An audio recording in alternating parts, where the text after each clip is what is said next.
Hello friends, welcome to my channel. இன்றைக்கி நம்ம பார்க்கக்கூடிய ரெசிபி என்னென்னா மட்டன் பிரியாணி. முதல்ல இதுக்கு தேவையான பொருட்கள் என்னங்கிறத வரிசையாக பார்க்கலாம். Mutton 350 grams, basmati rice 2 cup, அதை ½ அன் ஹவர் வாட்டரில் சோக் பண்ணி வச்சுருக்கேன். Onion, ½ onion, ½ tomato, 1 handful of coriander leaves, dry mint, ginger, garlic, 8 numbers of green chilli. இவ்வளோ எடுத்திருக்கேன். நெக்ஸ்ட்டு அரைக்கிறதுக்கு தேவையான பொருட்கள் என்னங்கிறான்னு பார்த்துடலாம். Onion, green chilli, coriander leaves, dry mint, ginger, garlic, 1 spoon சோம்பு, 2 கிராம்பு, பட்டை, ஏலக்காய் இவ்வளோவும் சேர்த்து ஒரு கோஸ் பேஸ்ட்டாக நம்ம அரைச்சி எடுக்க போகிறோம். இப்போ அரைப்பதற்கு தேவையான பொருட்கள் எல்லாத்தையும் மிக்சியில் ஆட் பண்ணுறோம்.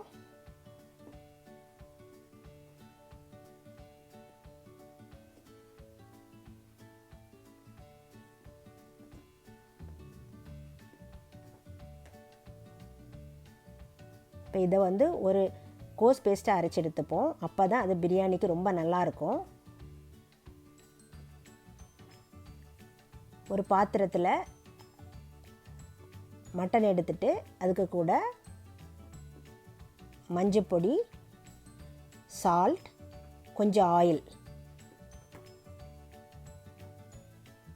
இதெல்லாம் வச்சுட்டு குக்கரை மூடி வச்சுருங்க. குக்கரை மூடி 6 விசில்ஸ் போட்டு வேக வச்சுருங்க.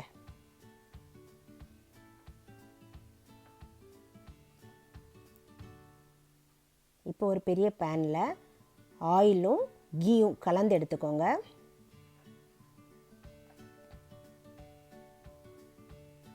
இதில் நம்ம தாளிக்கிறதுக்கு சோம்பு, கிராம்பு, ஏலக்காய், பட்டை, ஒரு சின்ன துண்டு கல்பாசி இவ்வளோ எடுத்துக்கோங்க. இதெல்லாம் எண்ணெயில் போட்டு தாளிச்சுக்கோங்க. அது எண்ணெயில் நல்லா பொரிஞ்ச உடனே நம்ம கோஸ் பேஸ்ட்டை அரைச்சி வச்சுருக்கக்கூடிய அந்த பேஸ்ட்டை போட்டுக்கோங்க. போட்டு நல்லா வதக்கி விடுங்க. நம்ம எவ்வளவுத்துக்கு வதக்குறோமோ அவ்வளோத்துக்கு நம்மளோட பிரியாணி டேஸ்ட்டாக இருக்கும். இடையில் நமக்கு ஆயில் ஏதாவது குறைவாக இருந்துச்சுன்னா நீங்கள் ஆட் பண்ணிக்கலாம். நல்லா வதக்கிடுங்க.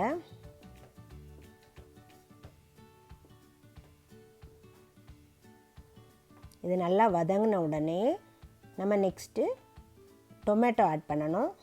½ டொமேட்டோ ஆட் பண்ணணும். ஆட் பண்ணி அதையும் நல்லா வதக்கிடுங்க. டொமேட்டோ நல்லா மேஷ் ஆகிற அளவுக்கு நம்ம வதக்கணும்.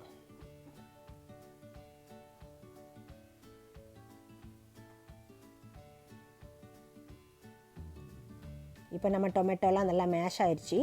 இந்த டைமில் 2 டேபிள் ஸ்பூன் கர்ட் ஆட் பண்ணிக்கிறோம்.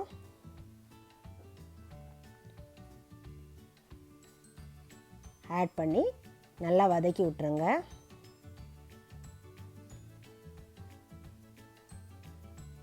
இப்போ நம்ம மட்டன் ரெடி ஆயிடுச்சு.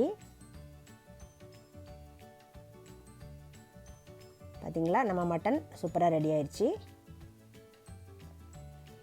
இப்போ தேவையான அளவு உப்பு சேர்த்துக்கோங்க. 1 ஸ்பூன் உப்பு சேர்த்துருக்கேன் நான்.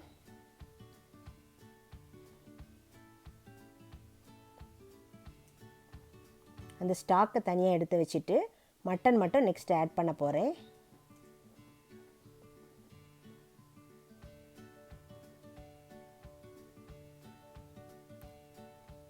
இப்போ மட்டனை வேக வச்ச மட்டனை ஆட் பண்ணிடலாம்.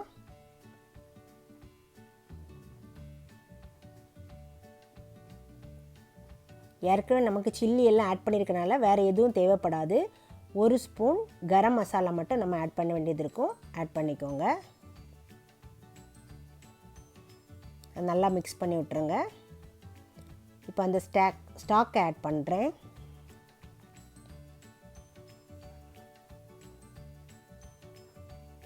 நம்ம 2 கப் பாஸ்மதி ரைஸ் எடுத்திருக்கோம். அதுக்கு 3 கப்ஸ் ஆஃப் வாட்டர் ஆட் பண்ணணும்.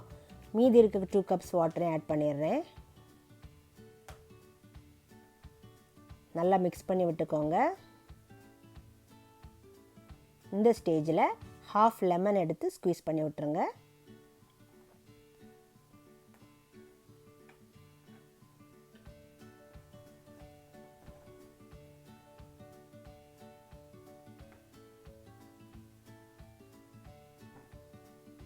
ஓகே, இந்த ஸ்டேஜில் சால்ட்டு காரம் எல்லாம் செக் பண்ணிக்கோங்க. ஏன்னா இதுக்கு மேலே நம்ம எதுவும் செக் பண்ண முடியாது, ஆட் பண்ண முடியாது.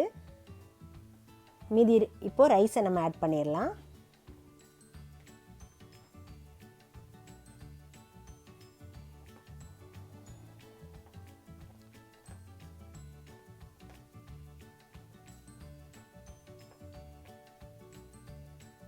இப்போ நம்ம அந்த ரைஸை நல்லா கிளறி விட்டுக்கோங்க. இந்த ரைஸை நல்லா ஃபுல் ஃப்ளேமில் வச்சு வேக விடணும்.